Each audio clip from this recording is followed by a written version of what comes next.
without you.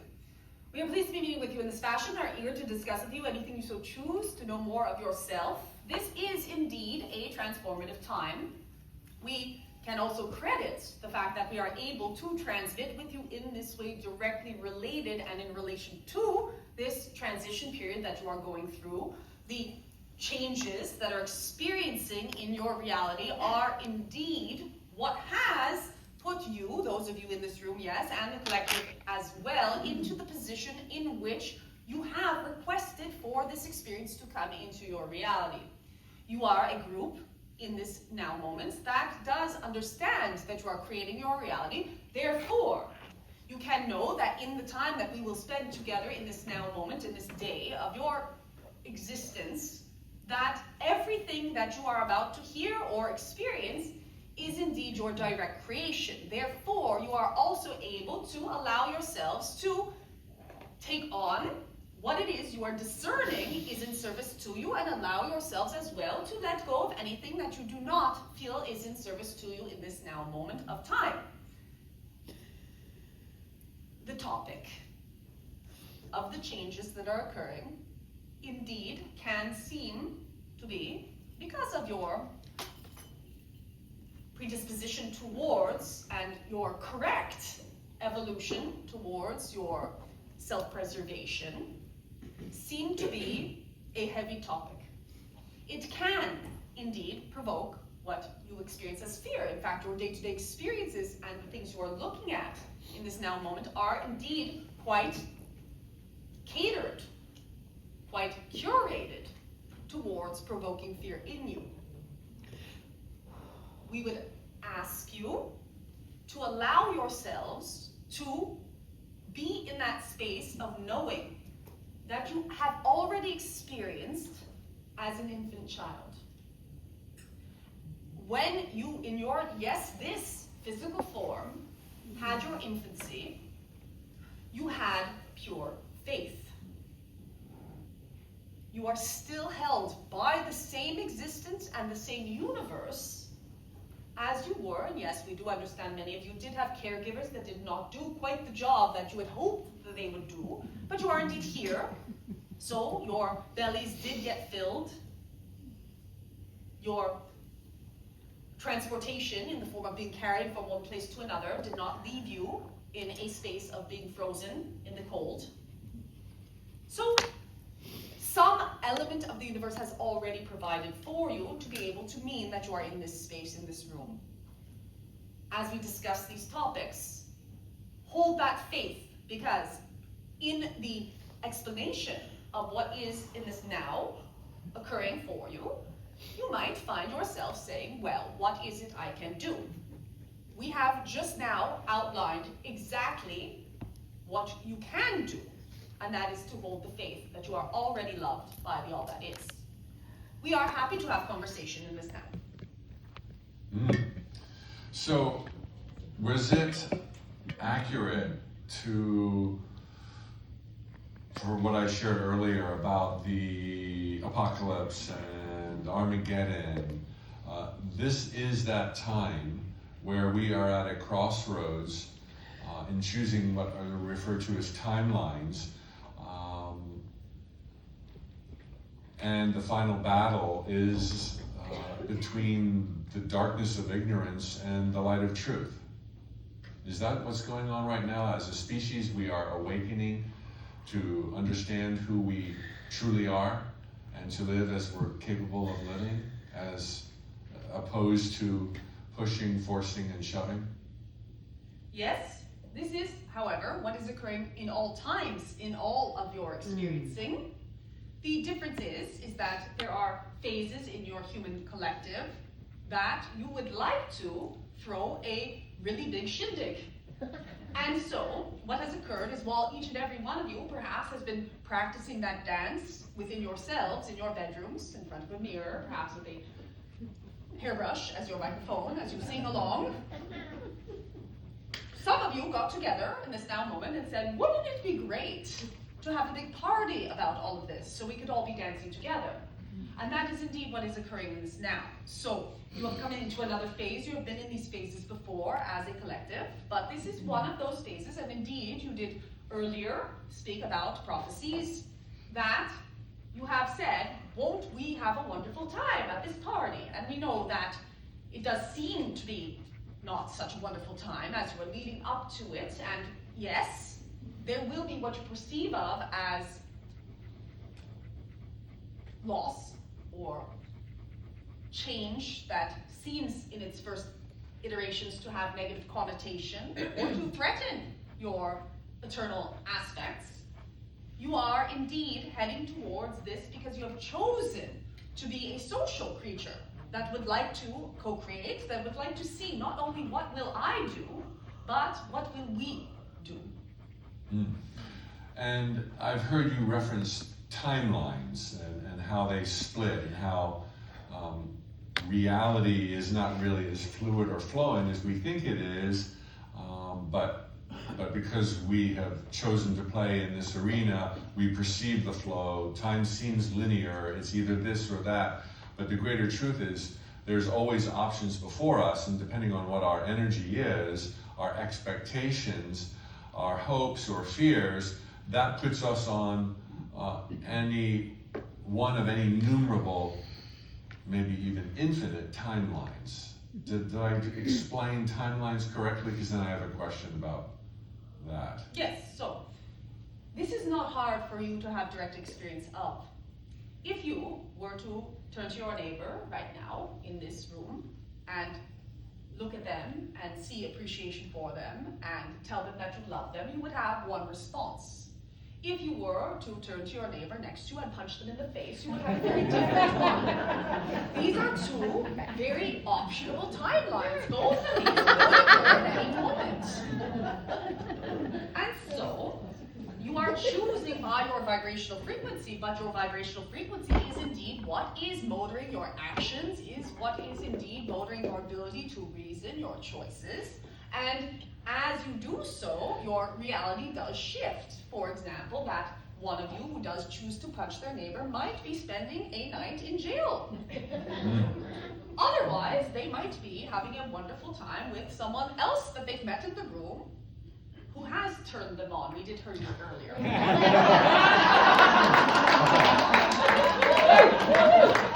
Okay, but in the nature of timelines, I am believing from all I've read, back to the Seth material from Gene Roberts, Bashar, that when you're at a major fork in the road of your life, and you could go left and live in California or right and live in Florida, that both are realities, and each one of you, the one in California thinks they're the only one, the one in Florida thinks they're the only one.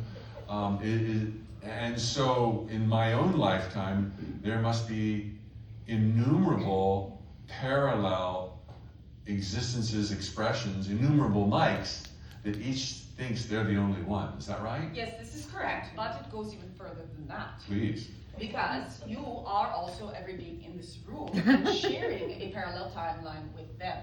In other words, yes, there are innumerable Mikes, but there are also all of those realities in which your consciousness did not become Mike at all. It became something else. And that is why, if you can grasp this particular concept about timelines, you can understand that literally every other being in this room is you. They're simply another version existing in the same sort of timeline that you are feeling yourself to be in. There are also timelines in which you do not exist at all, or in which you are the only thing that exists and you are not even in co-creation. You are simply sitting as a expression of existence in a vacuum. So it is not just, did I choose to move to California or did I choose to move somewhere else? It is also, did I choose to be human or did I choose to be an apple? It is also, did I choose to be even in a space where there is matter, or am I simply consciousness such as us that is far more diffuse? So, yeah, I thought about this too, and to even add more, for every state that I live in, on all these different timelines, there is my sister. So if I might have moved to Montana, there's a version of Mike in Montana whose sister is in Tarpon or wherever. My sister's here, by the way. I love you, Linda. But so for every one of my different timelines, I bring on an entire world population. Yes. I mean, there's an Obama and a Trump in every one of my different incarnations, and they're all behaving differently. And then they have their forks in the road, innumerable, and for every one of those forks, there's a version of me. It really gets pretty unwieldy and really hard for a human brain, I think, at least mine, to grasp that. But nevertheless, that's the way it works. Yes. And the good news is you do not need to, at least in this timeline, grasp it.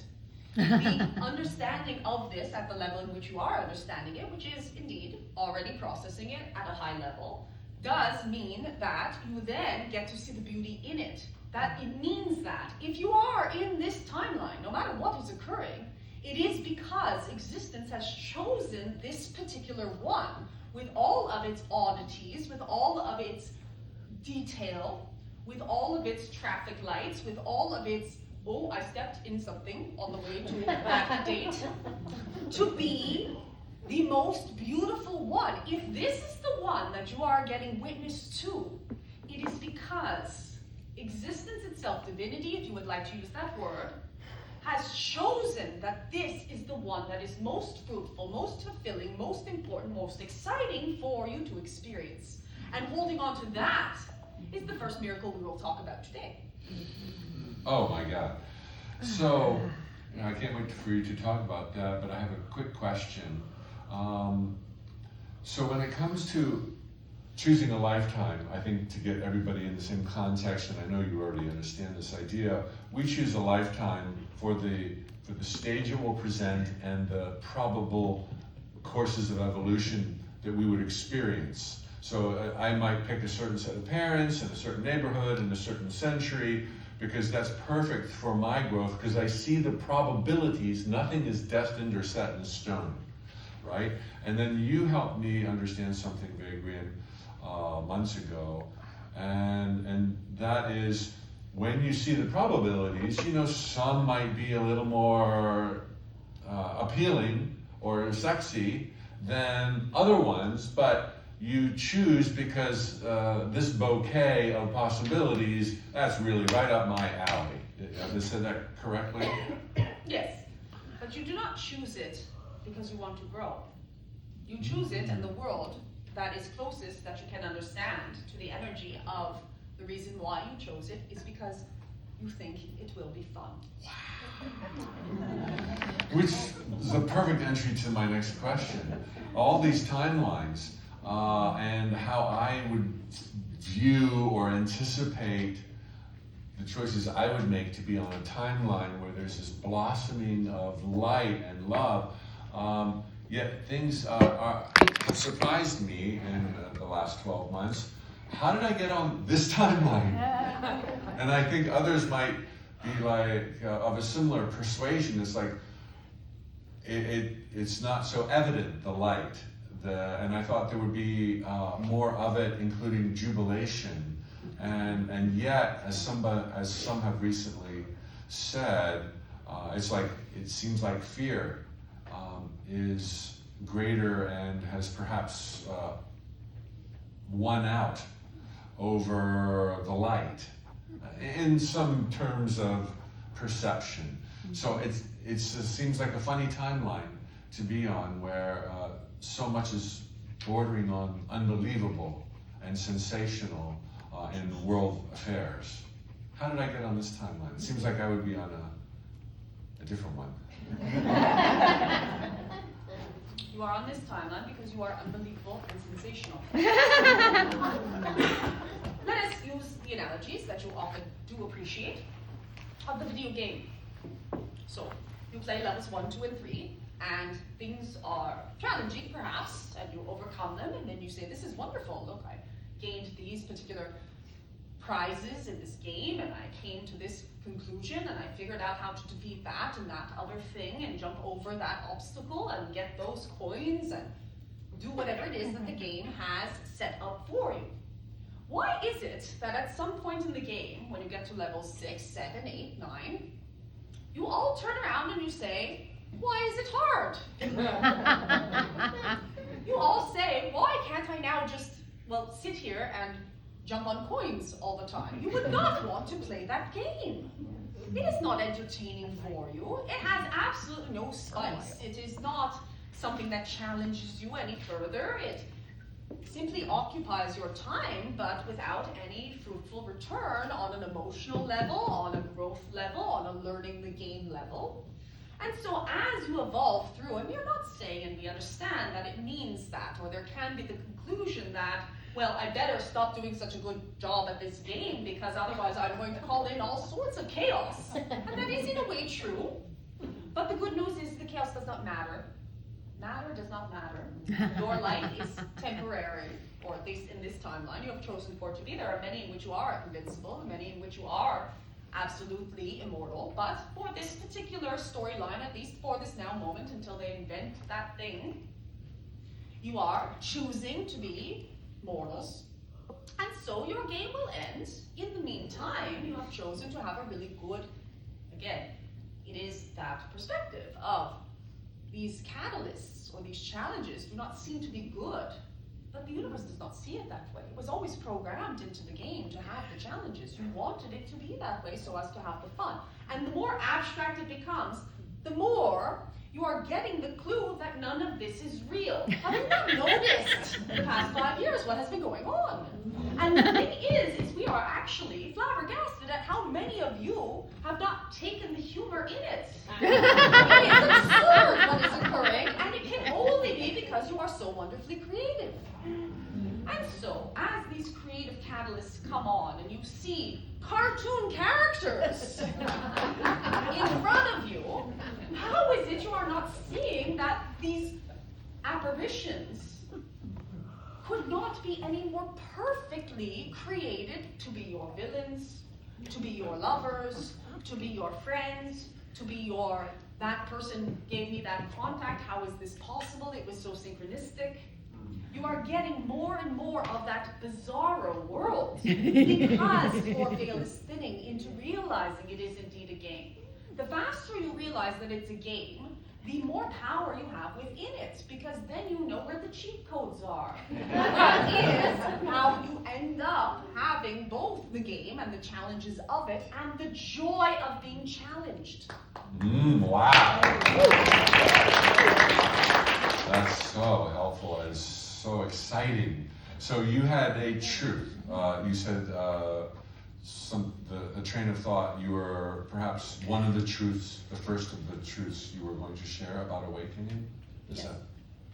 So it is the miracle of this game. Now, the game, by the way, is not separable from you. So you spoke earlier about how did I get on this timeline? Well, you are this timeline. That is how you got on it because it is you. There's nothing that you can experience that you do not experience through your own nervous system, which is simply a mechanism that you created with your consciousness in order to be able to interface with the game. It is the equivalent of your TV screen as you are playing. And so, there's nothing in the game that is not the game itself. You cannot separate yourself from any of those characters. You cannot separate yourself from the things that you like and the things that you do not like. All of it is you. And all of it is to be explored. The miracle of that is that it is so uniquely created and crafted exactly for you that you can have faith every single day that whatever it is you are waking up to is delivered based upon your order to the universe of what that day would be. And you understand that this is simply the room service of the universe delivering to you what you ordered the day before. You then get to decide, what am I going to do with these scrambled eggs? You can eat them, you can throw them out the window and see what happens on the floor below your hotel room. You can ignore them completely. You can do many things with your scrambled eggs. The good news is you always get to choose what you would like to do with them. And that is where your power lies. So you are simultaneously creating the game for yourself and the ability to say, who do I want to be in this game? How do I want to navigate this thing? Perhaps you don't remember ordering something that you have decided today you no longer enjoy. You see it on your plate, you say, this is ridiculous. How did they send me this thing that I do not want? Well, good news. You can throw it out the window. You can ignore it. You can consume it if you so choose. By the way, stop consuming the things you do not want to eat. And so, that is where your power lies. That is where you do have your hands on the controllers. But accepting that every single thing is that miracle that you are, and having some joy to it. Look at what you create. You are magnificent. You have created every single thing that you are experiencing over and over again. How powerful you are. And just because you think you have preference, which ultimately on the highest level you do not, because you are more interested in the game than you are in comfort, then that preference, once you understand that that is simply an element of the game and has absolutely no significance, yes, you will get the things you want. We are not saying that that is not able for you to take. But we are saying letting go of your attachment to your preference allows you to realize how much more of what you are looking at is indeed your preference than you would think it to be. Do you not delight in conversations with others when you are complaining about someone?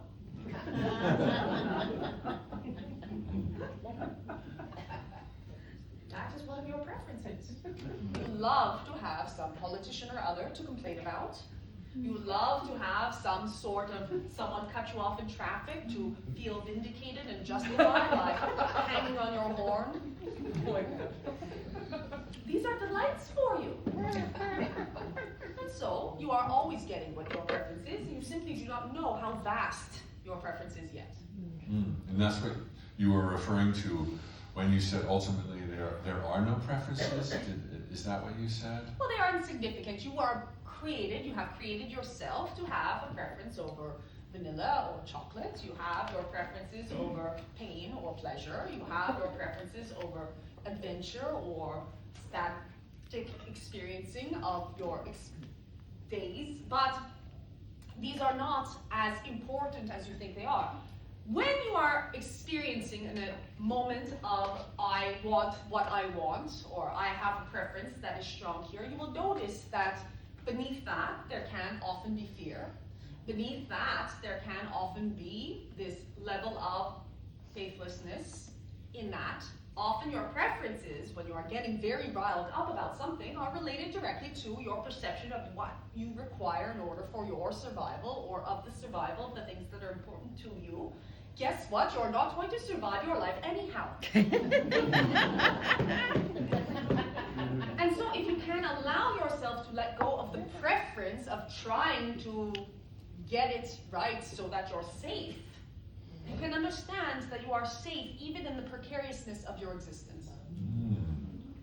Well, we're doing fantastic with time. We have 25 more minutes before the break. Would you like to enumerate more truths, or should there be more, would you prefer an exchange? We would like for you to decide what you feel that you can sense this community would like. Okay. Well, I will ask about preferences. I can appreciate, especially with your clarification there, how they're not as important as we think. I think that hints to a way of approaching life where we just delight in receiving what shows up every single day, and not necessarily try to shift and bend and contort and reach for the high bell. To what degree is it perhaps wise to surrender, this might sound just like obviously wrong, but to surrender our dreams? I want this money, I want that house, I want that person. Would it be advisable to just enjoy every day, that whatever shows up, and know at a deeper level that should it be a new relationship or an expansion of my business, just allow those things to happen because that's my nature? Or should I have targets and goals and dreams and go make them happen?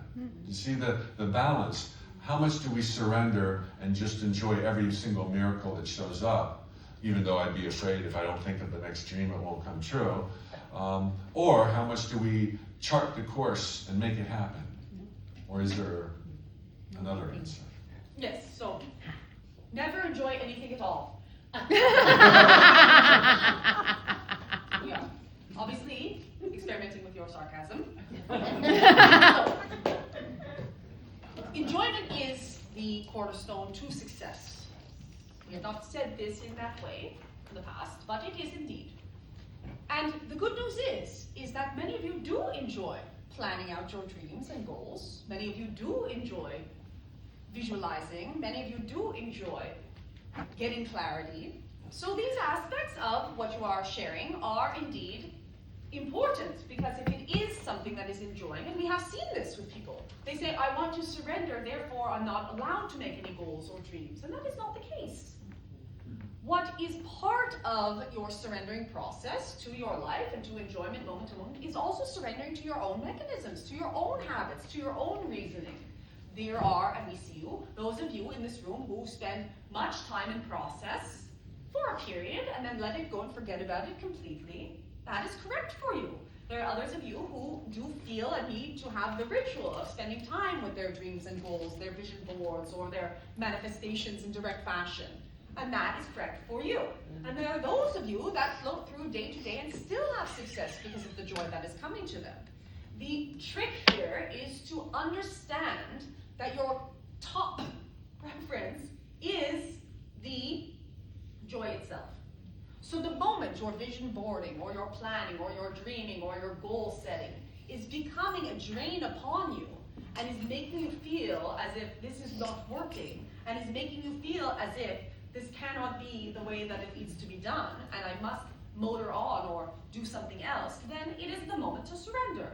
And in the moments of surrender in which you do get that panic thing saying, well, I should be doing something, that is the moment to look at where that panic is coming from. And in the moments where you are feeling very motivated and you do want to put together an entire business model, or you do want to write that book, or you do want to pursue that relationship, and you don't want to wait for that person to text you or to call you, then that is the moment that you should be taking action from your joy. So if you can find the way to set your main preference to be your state of being, to be your feeling good, then everything naturally does flow from that in the ways that you are explaining, because you do have a physical vessel that has, and your brains that are very data oriented, that are part of the entire system of what is being surrendered to. Fabulous. And the times that we're living in, I think everybody is still, wondering, questioning, what's going to happen next? Why is it happening? Why is there this divisiveness and these extreme polarities? Apart from me being unbelievable and sensational, what's going on? What is your perspective? And where are you coming from, Vagrein? Are you part of Jesse's soul family? Are you, what's the connection? So we are non-locational, non-temporal, non-physical essence, if that is what you would use to term. There are not really any terms. We would be considered universal consciousness. The way it comes through is because of your request. In other words, we do not exist outside of the moments in which you are perceiving of our existence through this particular vessel. So there is no game of poker later on for us in the realms of the non-physical. What we are in terms of relating to this vessel is simply the equivalent of energy flowing through, obviously filtered through what then is their particular form, their particular brain functionality. So some of you would say, yes, that is a connection. That means it is a soul connection, a soul family. It is not entirely the case because we are equally connected to each and every one of you. It just comes through in a different way. It comes through in your joy. It comes through in your cuts healing themselves when you have a splinter or whatnot. And so, simple universal consciousness. Back to your question about what is occurring on this planet. It is also, and similarly, that universal consciousness that is responding to you. You did come into this timeline deciding to have the experience of being a collective, of feeling like you are individuations, or feeling as if you are separate, and coming into many, many beautiful forms of collaboration. As you are coming into these many forms of collaboration, and you are coming into the space of creating together, you have tipped the scale, so to speak. You have heard this spoken of in many of your wisdom teachings, towards the moment in which consciousness has made the decision to, within the human collective, within the human form, experiment with, can we bridge the gap from this separation, which was part of the game that we had set up for ourselves to play in and play with, this sandbox, to unity consciousness. And in this transition of experimenting and seeing what will happen between your separation consciousness and unity consciousness, what you have done is set up for yourself all of the situations, circumstances, and experiences that are required for you as a collective to have the option to make that choice. So you are given evidence on the buffet of your experience of more and more separation, so that you each as individuations can decide in yourself if that is still serving you or not. It is extremely benevolent what's occurring. It does not feel that way to you in physical form, but it is indeed the universe double checking with you to make sure you are sure that you are done with separation consciousness, which is indeed the human game. And so, yes, there is the possibility of the evolution of humanity, but it will not look at all like humanity as you are experiencing it in this now. It cannot. Because humanity, as you are experiencing it now, does have programmed into it, by itself, by you, the essence of separation consciousness. The what? Essence of separation consciousness. It is part of, as fundamental as gravity. It is one of the rules. You are in an interesting place in this game, because you are saying, not how do we do this in this game, but what's the new game we want to play? Yes. And is this, I would sweepingly call it the evolution of consciousness, and I would extrapolate or extend that, in my mind, to all races, all planetary civilizations. I, in my mind, see them starting out bumbling around in the dark, driven by fear, and then the natural next logical step is to ask better questions, find more answers, live in greater truth, be driven by joy and not fear. Is that a template, so to speak, for all consciousness that descends into the illusions of time, space, and matter? No, as all realities do exist. And so there are indeed, in the infinite parallel existences of all that is, consciousness that simply is in alignment in unity, consciousness that is not in alignment with unity, consciousness that chooses separation, consciousness that's not. Many, many infinite aspects that do not have any of these rules whatsoever. But in the template from which you are, in this particular timeline, or the rules in which you have set up for yourself, you have also, yes, set up other civilizations or races, as you called them, that have had that experience, that do have that template, because you chose within this one to have examples of something other than yourself, something that has gone through that evolution. It is not entirely transparent to you in this now moment, but it is indeed something that you are, as a collective, playing with on a regular basis now, much more so than you were, say, 10 years ago. And for those other realms that are examples to us, I have heard and learned from many other voices such as yours that there is a physical universe surrounding us that has many other planetary civilizations, most of which, more than 50%, are perhaps further along, not in a better way, in their awakening process. And there's keen, great interest and a sense of brotherly love from those throughout the physical universe. I'm speaking of extraterrestrials, although that word is so loaded, but other beings, sentient, self-reflective beings on other planets, with their technology or astral projection, are now gathered around this planet with great, profound curiosity and excitement, available to be that example when we're ready. Is that an accurate portrayal of the physical universe that we have chosen to be a part of?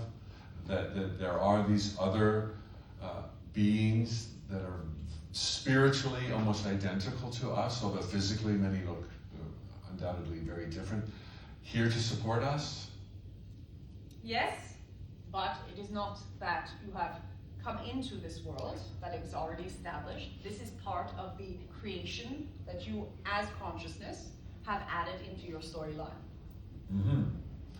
And Bashar and other well-known channels are speaking of an actual galactic federation that exists in almost a governmental sense, each being aware and contributing where they can contribute. They are out there and anxious to be of assistance, and it is anticipated by some of them that perhaps within the next 5 years there will be open contact and we will become aware of their existence and learn by their example. Does that seem in the offing as a possible probability in the immediate future or 5-year future? Well, you can find out easily. If you ask this group of people to raise their hand to answer that question, yes or no, then you will see, based upon how many raise their hands, how probable that is within the next 5 years. Well, it's a 50-50 shot, I think. Okay, so this sounds quite sensational and unbelievable. So we will all get to see what happens. What else can you tell us about these times? Oh, here's a question. I have heard from other wise teachers that really this is the single most exciting time in planet Earth's history.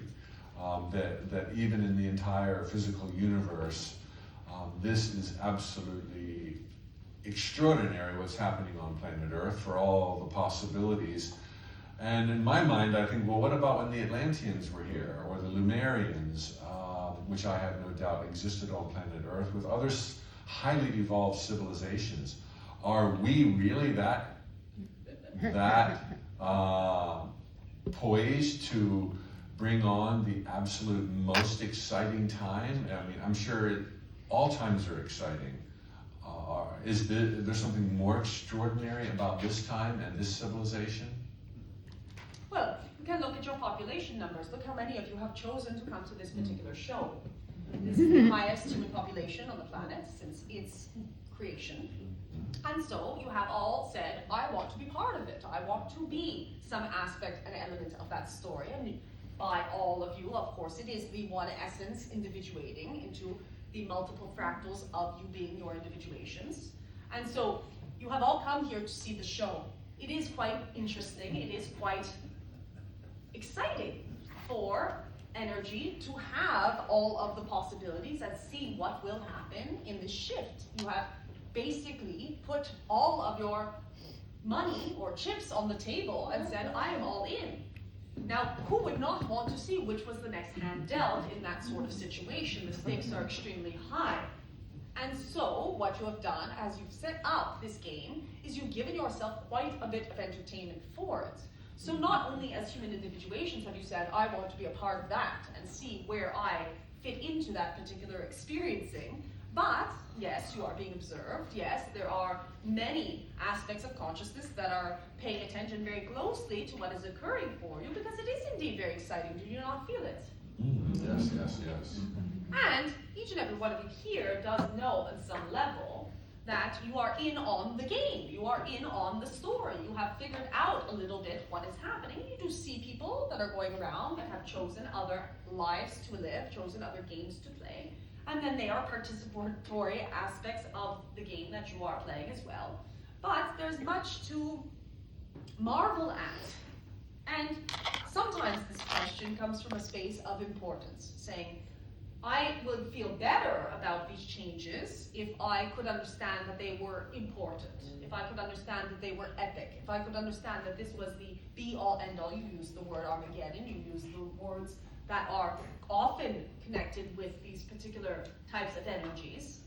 But simultaneously, everything is fundamentally important and not important at all. And so your life,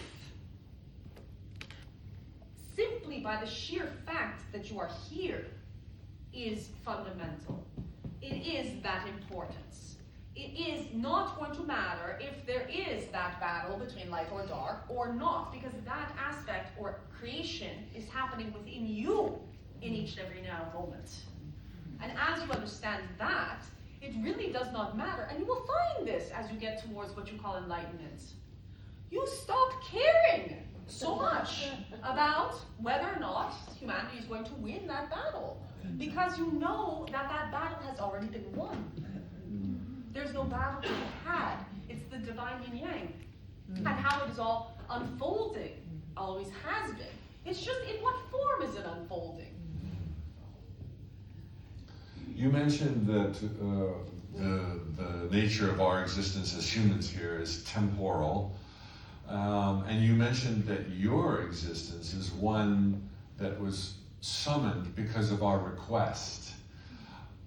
As we grapple with the idea of our temporal existence, certainly we can learn from you. Do you feel any apprehension or disappointment or fear in the fact that once we stop asking for your help, you just kind of go away and dissolve back into source energy, which is the way I understood your description of your existence, that you don't have your own game, I think, so to speak. Maybe that's not quite accurate, but in a sense, you exist because we summoned you. Are you afraid of not being summoned anymore? And then what will happen to you and your ambitions? Do you have ambitions? How do you handle your own awareness of your own temporary existence? So we are non-individuation. We are not even a group. It is explained in that way somehow, simply to make it easy for you to have something to hold on to. It is very difficult to hold on to something that is vaporous. Therefore, we have described ourselves as a non-physical entity group. That is not accurate. We do not exist, nor do you. We are just aware of it. And so, no, we have no anxiety of not existing because we never did. We do not. And there is no need to hold on to anything at all, ever. So, there is no ambitions. People have asked us, what is our mission? And it is consistent, the messaging. It is because your request is consistent. And so, that is what comes through. But it is simply the same as the sun shining. The sun shines whether you are paying attention to it or not. It is not worried about not existing because it does not exist. It simply is. Isness is, and that is all that is. So, when you are, and you can do this in your human life, able to step outside of the understanding that you are separate, that you are an individual, you no longer have the experience of fear. Because what would there be to be afraid of? And we have the awareness then of eternity, of eternal consciousness, or all that is, and so that never goes away. Fabulous. A couple more minutes before we take our first break. Is there any other truth or insight to the times we're now in before we talk about navigating after the break? Yes, so if you would like to have a peaceful life, if you would like to have a life that is full of joy, including during these times, and we will not even say any more of these times that are coming because you are in them, then the desire to have a peaceful, joyful life has to be stronger than your desire to avoid a painful, turbulent life. Ooh. Your desire is what will ultimately change your behavior, modify you, so as to call in. And yes, it is a frequency game as well, but it is mostly your behavior at this level of experiencing. Because you are in a material world. You do speak to people on a daily basis. Those people do impact you back based upon the conversation that you are now creating. If your goal is peace and love, be peace and love. Because there really is no alternative. If you would like that in your experience, it needs to be who you become in your experience. So, allow that to become the more attractive option. Because, for example, being right is not peaceful or loving. It does feel good. We can see that you enjoy it very much so. Being seen a certain way might not bring you peace and love. So just make that your priority as you go into your calls. Wow, this is fabulous. Thank you so much. We're going to give you and Jesse a break right now. We're going to take a 15-minute break, but first